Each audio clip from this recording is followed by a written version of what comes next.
Disclaimer about this video. If you fall into the categories that I'm about to explain here, don't be offended, right? Like, why be mad? Don't put in the comment section that it works for you, because it might. But some of these are still kind of stupid. Kinda.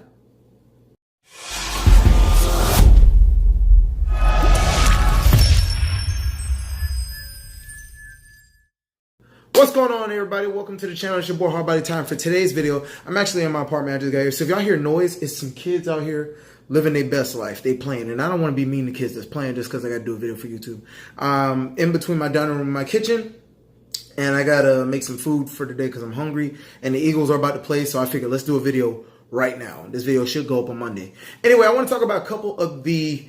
And I say this nicely, but I'm kind of serious at the same time. Some of the dumbest fitness ideas or ideals or mindsets that I've heard within recent memory. Some of these they go way back. They're old school. And some of these are current. And there's so many to name that I just narrowed it down to the few that I hear the most when I'm in the gym, when I'm training people, when I'm online. These are the most that I typically hear.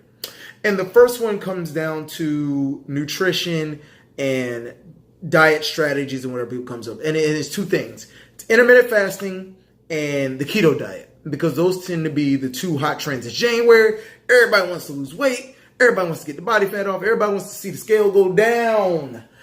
And the funny thing is, these are two of the dumbest fitness mindsets that I would say anybody should have if your goal is weight loss. Now, I know what you're about to say. I know what you're about to say. Anybody that's been following this channel for a while, anybody that knows me personally is going to say, wait a second, Ty.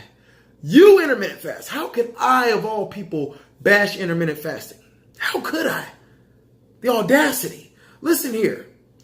I do not follow, or rather yet, I do not intermittent fast for fat loss or for weight loss.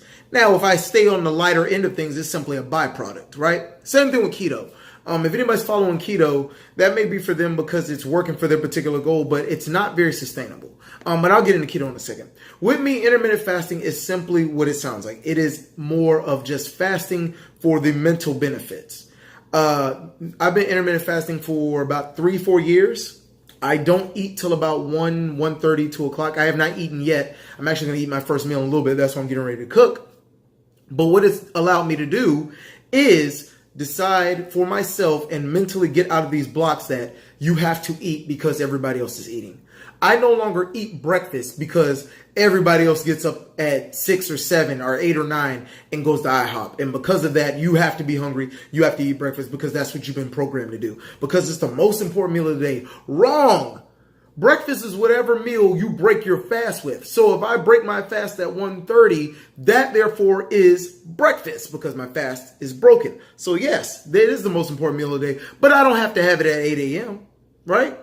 Now, the reason why I say it's one of the dumbest things is because people seem to have this mindset that intermittent fasting is one of the go-to strategies for weight loss.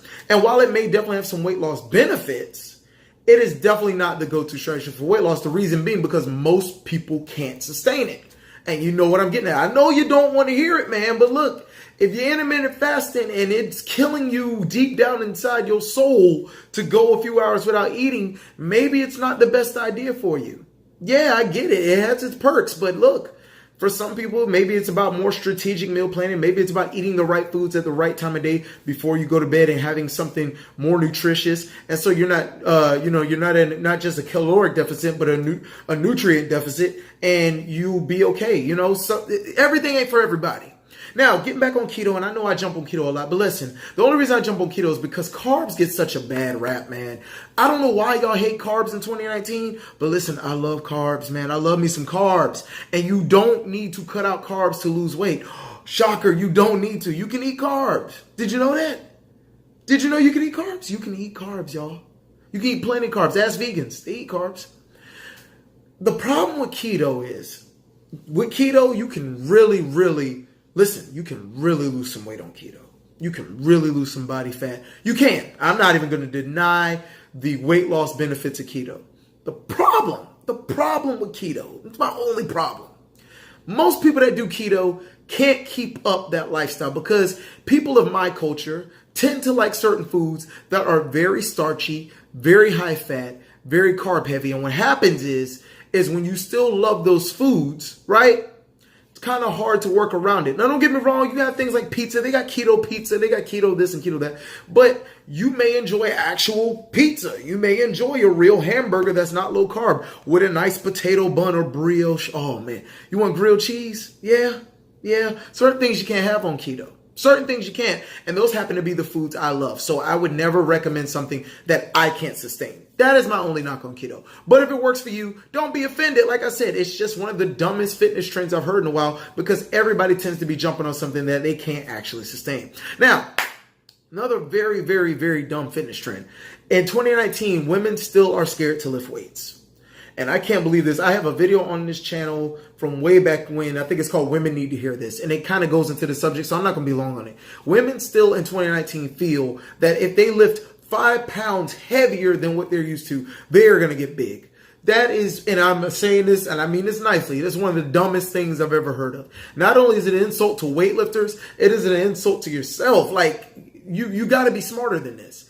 There are so many, look, muscle is so hard to gain for those of us who've been doing this a while. Gains don't come easy.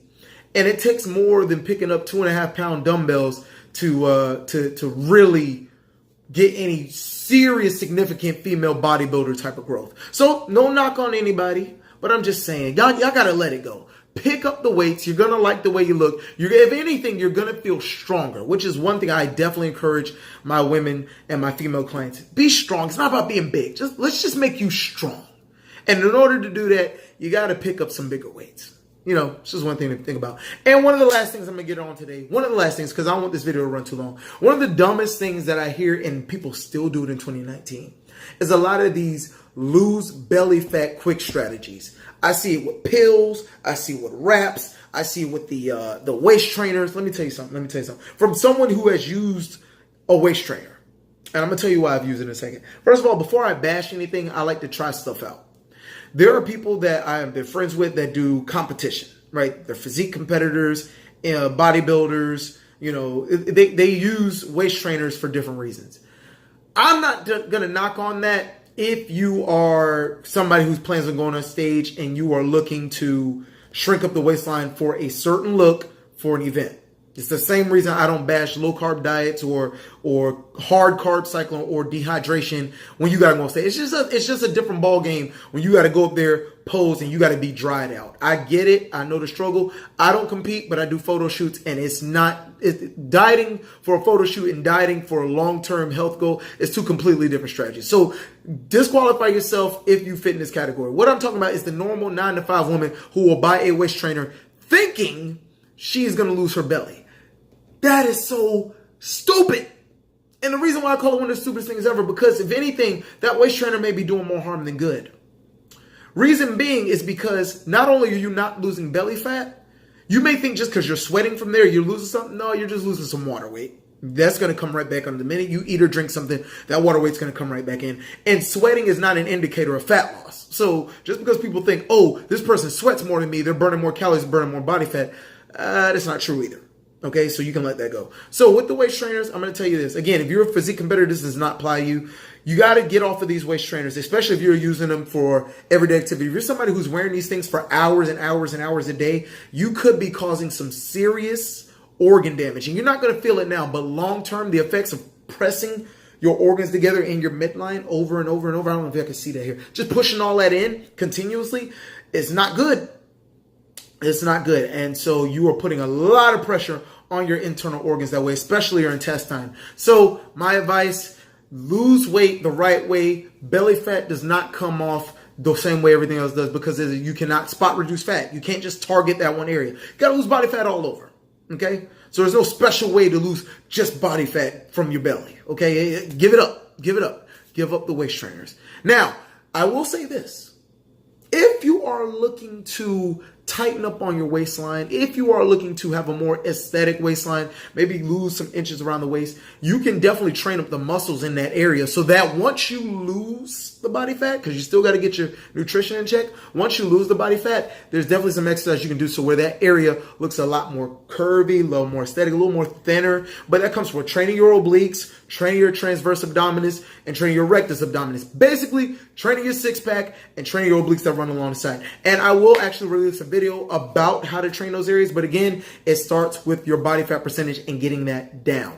Okay, so I just wanted to put that out there. That's been a couple of things I've been hearing so much, and it's only like the second week of January, and I've been already hearing all of this. So I'm going to tell you guys right now, if you fall into these categories, and you know you fall into these categories, don't be mad at me, but some of the dumbest, stupidest, I don't even want to say that word, just some of the dumbest fitness trends going on right now in the world, guys. Stop it. It doesn't work. It's not for everybody, and it's probably not for you. Find something you can do and sustain for the rest of your life, and you know what? You're going to be happy. Like I always tell you guys, the advice is free. Hustle is sold separately, guys. Write me, send me an email if you guys have any questions. I'm more than happy to answer. Go out there and get this work.